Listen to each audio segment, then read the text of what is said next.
नमस्कार। आजाद संवाद मीडिया में आपका स्वागत है। हम लोगों की आवाज़ रमेश पटेल।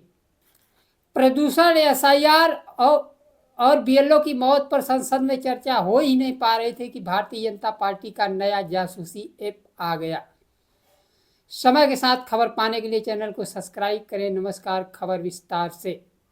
पिछले 2 दिनों से संसद ठप है। एसआईआर और बीएलओ की मौत पर चर्चा के लिए सरकार तैयार नहीं है। दिल्ली में वायु प्रदूषण पर चर्चा के लिए भी नहीं तैयार है, जिसे कि हवा पानी, चाहे वो भारतीय जनता पार्टी हो, चाहे कांग्रेस हो, चाहे हिंदू हो, चाहे मुस्लिम हो, सभी को एक साथ मिल रहा है। लेकिन सरकार चर्चा के लिए तैयार नहीं है। इन चर्चाओं पर ध्यान भटकाने के लिए नया जासूसी ऐप लेकर आ गई है। अब लोगों का घर परिवार, नात रिश्तेदार, सास बहू की जासूसी सरकार करेगी। कांग्रेस पार्टी के नेता प्रियंका गांधी ने संचार ऐप को लेकर अपनी प्रतिक्रिया दी। उन्होंने कहा, एक ऐसा जासूसी ऐप है, नागरिकों का यह अधिकार है कि वे अपने परिवार, दोस्तों और निजी तौर पर बिना सरकार की नज़रों में बातचीत कर सके, संदेश भेज सके। उन्होंने केंद्र सरकार पर आरोप लगाया कि वे हर तरह से देश को तानाशाही में बदल रही है।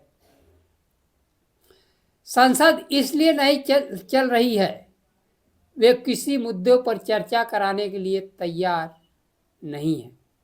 पूर्व प्रधानमंत्री इंदिरा गांधी ने आपातकाल लगाया था, तो पेपर, समाचार पत्रों, खबरों पर सेंसरशिप तो था, लेकिन लोगों के घरों में बातचीत करने के लिए कोई सेंसरशिप नहीं था। संचार साथी ऐप के साथ रहना होगा। समाजवादी पार्टी के प्रमुख अखिलेश यादव ने सोशल मीडिया पर लिखा, जिनका इतिहास ही मुखबिरी का रहा हो, जासूसी करना वो कैसे छोड़ देंगे। भारतीय जनता पार्टी की सरकार में अभिव्यक्ति की आज़ादी पहले से ही छीनी जा रही थी।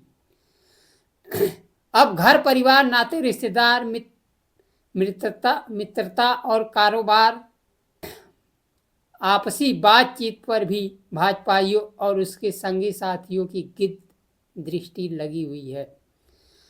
अब जनता ने फैसला कर लिया है कि भारतीय जनता पार्टी सरकार नहीं आनी चाहिए तो नहीं आनी चाहिए। अब आज संसद के दूसरे दिन सत्र में विपक्ष संसद में एसआईआर, वोट चोरी और बीएलओ की मौत, दिल्ली में प्रदूषण पर चर्चा कराने को लेकर मांग पर अड़ा रहा। विपक्ष संसद में एसआईआर पर तुरंत चर्चा कराने की मांग कर रहा है। संसदीय कार्य मंत्री किरण रिजिजू ने कहा, यह कोई तरीका नहीं होता है। विपक्ष कर रहा है चर्चा की समय सीमा सरकार बताए। संसदीय कार्य मंत्री ने बताया कि बातचीत की प्रक्रिया शुरू कर दी गई है, जल्द फैसला लिया जाएगा। संसदीय कार्य मंत्री ने कहा, विपक्ष संसद को न चलाने का बहाना ढूंढ रहा है। कांग्रेस सांसद रेणुका चौधरी ने कहा, अरे तुम नालायक हो तो हम क्या करें, हम मुद्दा भी ना उठाएं। हम सांसद हैं, लोगों की आवाज़ उठाना हमारा कर्तव्य है। ज़्यादा संसद चलाने के लिए विपक्ष से ज़्यादा जिम्मेदारी सरकार की होती है। समाजवादी पार्टी के राष्ट्रीय अध्यक्ष अखिलेश यादव ने कहा कि यह एसआईआर वोट जोड़ने के लिए नहीं, बल्कि दलित पिछड़ों का वोट काटने के लिए किया जा रहा है। विपक्ष के नेता राहुल गांधी ने वोट चोरी का आरोप यहां सबूतों सहित कर्नाटक के, महाराष्ट्र के, हरियाणा के आरोप लगाया। वहीं न तो चुनाव आयोग उनके आरोपों पर जांच कराने के लिए तैयार है और ना ही उनके सवालों का उत्तर दे रहा है। उनके सवालों का उत्तर देने के लिए भारतीय जनता पार्टी चुनाव आयोग की प्रवक्ता बनकर काम कर रही है और चुनाव आयोग चुप्पी साध कर एसआईआर जैसे प्रक्रिया कर दलित, पिछड़ों, आदिवासियों को वोट काट कर उनके मताधिकार से वंचित करने का कार्य कर रही है। कांग्रेस अध्यक्ष मल्लिकार्जुन खड़गे ने कहा, विपक्ष एसआईआर के मामले को गंभीरता से उठाना चाहता है और इस पर चर्चा की मांग कर रहा है, लेकिन सभापति ने अनुमति नहीं दी। सरकार चर्चा कराने को लेकर तैयार नहीं है। बहुजन समाज पार्टी के प्रमुख मायावती ने सोशल मीडिया पर लिखा, संसद के दोनों सदनों में दिल्ली में वायु प्रदूषण व एसआईआर पर सार्थक बहस की जाए।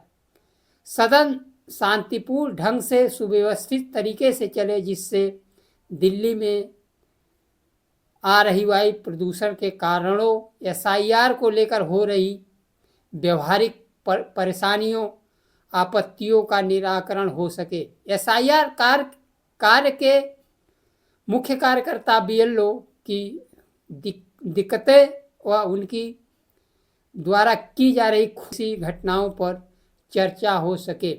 सरकार 700 किसानों के मौत पर भी नहीं बातचीत करने के लिए तैयार हुई। वह सरकार बीएलओ की मौत पर लोकतंत्र की रोटी सेक रही है। अब यह देश की जनता को तय करना, खासकर पीडीएस जनता को तय करना है कि उनके हक, अधिकार, शिक्षा, स्वास्थ्य, नौकरी जो वोट के माध्यम से आती है उसको कैसे बचाया जाए। आज के लिए बस इतना ही। नमस्कार। जय संविधान।